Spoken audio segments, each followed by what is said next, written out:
এটাই সেই art institute Chicago, আর এই রাস্তাটার নাম অনারারি স্বামী বিবেকানন্দ ওয়ে। এখানেই কলম্বাস হলে 1893 সালে স্বামীজি দিয়েছিলেন তাঁর বিশ্ববিখ্যাত বক্তৃতা।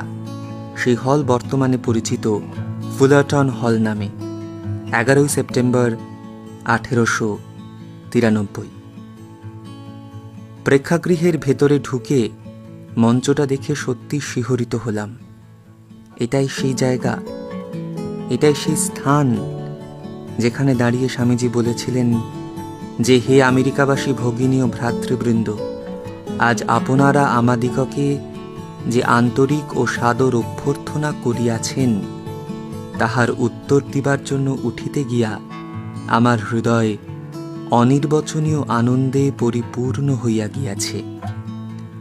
সেই সংস্কৃত শ্লোক কোট করে স্বামীজি বলেছিলেন, রুচিনাং বৈচিত্র্যাদ ঋজু কুটিলা নানাপথজুষাং নৃণামেক গম্যস্ত্বমসি পয়সামর্ণব ইভ।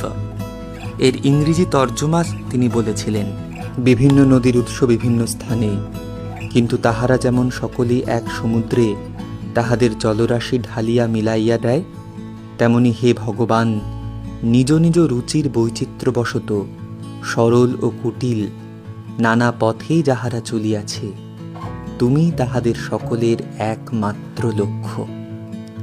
বর্তমান সময় দাঁড়িয়ে যখন আমরা কেবলমাত্র কত ছোট ছোট জিনিস নিয়ে ভাগাভাগি করি, আমরা প্রত্যেকের স্বকীয়তাটাকে মানতে চাই না, তখন এই মাটিতে দাঁড়িয়ে